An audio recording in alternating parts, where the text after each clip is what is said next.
എല്ലാവർക്കും ആദ്യം തന്നെ ഹാപ്പി വിഷുദിനാശംസകൾ. ഒന്ന് ഈ പരിപാടിക്ക് അച്ഛൻ വരാനിരുന്നതാണ്, വരാൻ പറ്റിയില്ല. പുള്ളി തീരെ വയ്യാതായപ്പോഴുകൊണ്ട് പുള്ളി ഇന്നത്തെ ദിവസം ബെനിചേട്ടനും കഴിഞ്ഞ ദിവസം ഞങ്ങളിതൊരു പെട്ടെന്ന് നമ്മളൊരു ചെറിയ കഴിഞ്ഞ എന്താ പറയണ്ടേ, എല്ലാരും ബിബിനൊക്കെ അറിഞ്ഞത്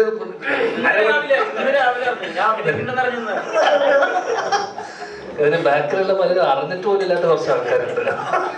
അത് നമ്മുടെ പടം ആയതുകൊണ്ട് നമ്മുടെ സുഹൃത്തുക്കളെയൊക്കെ നമ്മൾ വിളിച്ചു പോസ്റ്റ് അടിച്ചു.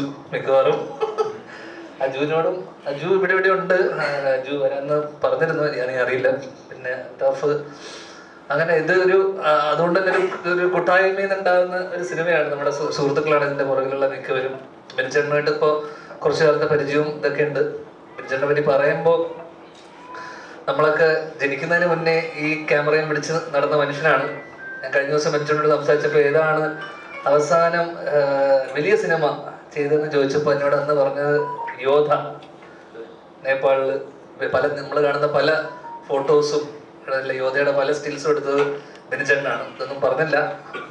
FKയുടെ സ്റ്റിൽ ഫോട്ടോഗ്രാഫേഴ്സ് അസോസിയേഷന്റെ പ്രസിഡന്റും കൂടിയാണ്. ഇതൊന്നും ആരും പറയുന്നില്ല. അപ്പൊ നാളെ നിങ്ങളൊക്കെ എന്തെങ്കിലും സ്റ്റിൽസും പരിപാടിയൊക്കെ മെമ്പർഷിപ്പ് എടുക്കണം. ഭയങ്കര സ്ട്രിക്റ്റ് ആളാണ്. ഫൈനൊക്കെ അടപ്പിച്ച് പലരെയും പുറത്തു നിർത്തിയിട്ടുള്ള ആളാണ് അല്ലേ. കഴിഞ്ഞ ദിവസം വരെ ഒരു കഥ പറഞ്ഞിരുന്നു. ആ രീതിയിൽ സരസനാണ്. നമ്മൾ ഒരുപാട് കഥകൾ ചർച്ച ചെയ്ത് അങ്ങനെ കുറച്ച് കാലങ്ങളായിട്ട് ചർച്ച ചെയ്ത് അങ്ങനെ ഒടുവിലൊരു സിനിമ ചെയ്യണം എന്നുള്ള തീരുമാനം ഉണ്ടായിരുന്നു. അങ്ങനെ ഒടുവിലൊരു കഥയിലേക്ക് ലാൻഡ് ചെയ്യും. അങ്ങനെ എല്ലാവർക്കും റിലേറ്റ് ചെയ്യാവുന്ന ഒരു നാട്ടിൻപുറത്ത് നടക്കുന്ന ഒരു സംഭവവും കാര്യങ്ങളും ഒരു കല്യാണവും ബേസ് ചെയ്തിട്ടുള്ളൊരു രസകരമായിട്ടുള്ള ഹ്യൂമർ ഇതിൽ പോകുന്നൊരു ചെറിയ സംഭവമാണ്. എന്തായാലും ഇനിയുള്ള കാലത്ത് അത്യാവശ്യം പഴയ പോലെ തട്ടിപ്പ് പരിപാടി നടക്കില്ല. നല്ല സിനിമകളുണ്ട് തിയേറ്ററിൽ ഓടുന്നുള്ള തിരിച്ചറിവുള്ളത് കൊണ്ട് തന്നെ എല്ലാ കാലവും ഇത് നടക്കാത്തതുകൊണ്ട്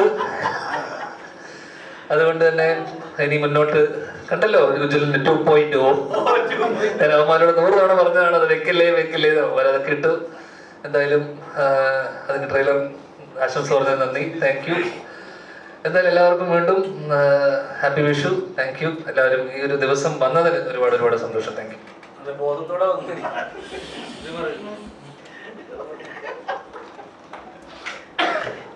നമസ്കാരം.